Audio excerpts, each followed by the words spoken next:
Olá, pessoal do oitavo ano.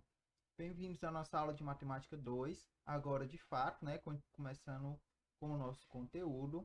E na aula de hoje, a gente vai falar sobre superfícies, certo? Que é o primeiro conteúdo do nosso terceiro bimestre. E a gente vai começar aqui vendo como a gente pode cobrir uma superfície, certo? E como isso vai nos levar a descobrir a área de uma superfície. Então, vamos lá. Aqui eu tenho uma imagem, certo? Nada regular, né? E aqui perceba que ele está coberto por vários pedacinhos diferentes, certo? De tamanhos diferentes. Então, observe aqui que foram usados 10 quadrados, 34 triângulos e 13 paralelogramos, tá bom? Perceba também que ele dá algumas informações extra. Ó. Nesse mosaico, uma figura quadradinha, né? Tem a mesma área de uma figura paralelogramo. E cada figura quadrado tem o dobro da área da figura triângulo, tá? O que isso quer dizer? Que a figura 1 é formada por duas figuras 2, certo? E a figura 3 também é formada por duas figuras 2, certo? Aqui ele continua. As figuras 1 e 3 são formadas por duas figuras 2, ou seja, áreas dessas figuras, né, da primeira e da terceira, do quadrado e do paralelogramo, são iguais. Quando isso acontece, dizemos que elas são equivalentes. Então, duas figuras com a mesma área, por mais que elas tenham um formato diferente, elas são equivalentes, certo? Suas áreas são equivalentes. Então, é importante a gente lembrar disso aí, tá bom? A gente vai usar mais tarde. Assim, considerando como unidade de medida a área de figura 2, certo? A área da superfície coberta pelo mosaico equivale a 80 triângulos. Outra coisa importante, tá, da gente mencionar aqui. Se eu quisesse descobrir a área dessa figura, certo? Eu não poderia dizer que ela equivale a 10 quadrados, 34 triângulos e 13 paralelogramos. Por quê?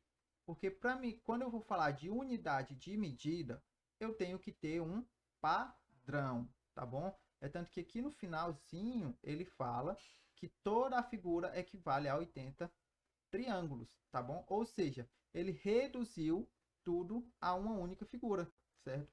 Ele simbolizou tudo como uma única figura. Agora, a minha pergunta é, se eu quisesse simbolizar como quadradinhos, o que eu deveria fazer? Bom, vamos ver se a gente descobre. Podemos calcular a área das mais variadas superfícies, como a de um mosaico, a do chão de uma garagem ou de uma figura geométrica plana. No pátio da escola de Jorge, foi reservada uma parte quadrada com lados de 5 metros para fazer um espaço recreativo para os alunos da educação infantil. Esse espaço foi coberto com 25 placas quadradas de EVA, que tem 1 metro de lado. A medida da superfície do espaço recreativo é igual à medida da superfície de 25 placas de EVA. Como 1 metro quadrado, né? 1m elevado a 2. É a medida da superfície de um quadrado de 1 metro de lado, ou seja, um quadradinho desse, ó, se ele tiver 1 por 1, certo? Quando eu multiplico, né? Base, no caso, vezes largura, né? Comprimento vezes largura, vai ficar 1 vezes 1, vai dar 1 ao quadrado, certo? Por isso que a gente diz que ele tem 1 metro quadrado, tá bom? Assim, podemos dizer que a medida da superfície do espaço recreativo é igual a 25 metros. Isso daqui a gente poderia ter chegado nessa conclusão de duas maneiras. A primeira, contando quantos quadradinhos a gente tem. Então, a gente chegaria no número de 25 quadradinhos de 1 metro quadrado, logo 25 metros quadrados, certo? Ou a gente também, ó, deixa eu deixar marcadinho aqui. Ou a gente também poderia fazer o seguinte, ó. Se ele tem 5 de largura por 5 de comprimento, para que eu saiba a área,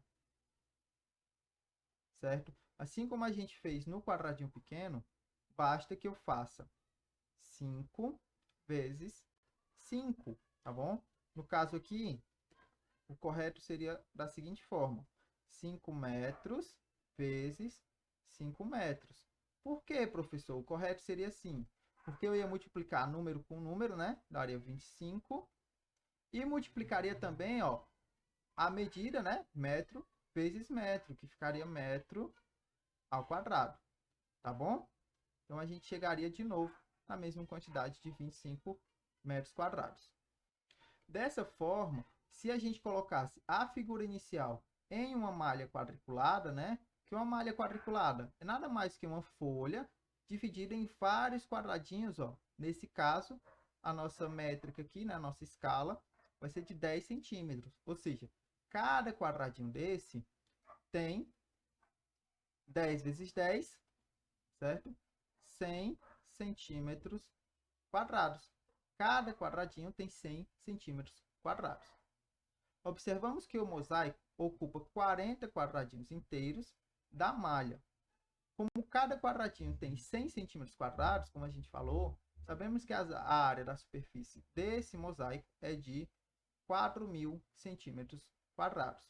Ou fazendo a transformação, que a gente vai ver em breve, certo? 0,4 metros quadrados. Tá bom, pessoal? Então, aqui o que foi que a gente viu? Resumindo a aula, né? A gente viu que uma unidade de medida ela tem que ser padronizada e a gente geralmente fala de metros quadrados, centímetros quadrados ou quilômetros quadrados. Esse é o padrão que a gente utiliza principalmente no Brasil e também em outros países, tá bom? Claro que cada coisa vai ter a sua utilidade. Não adianta eu querer falar de um terreno em centímetros quadrados, certo? Assim como não adianta eu falar de uma casa em quilômetros quadrados. Então, eu tenho que adaptar a minha unidade à minha situação, certo? Se eu quiser medir o tamanho de uma folha em quilômetros quadrados, também não vai dar certo, tá bom? Então, eu tenho que adaptar isso para a minha situação, certo, pessoal? Além disso, ó, Além disso, a gente tem essas 5 questões que vão estar no formulário para que vocês tentem resolver e enviem para a gente estar registrando, tá bom? Então, a gente se vê na próxima aula e valeu, pessoal!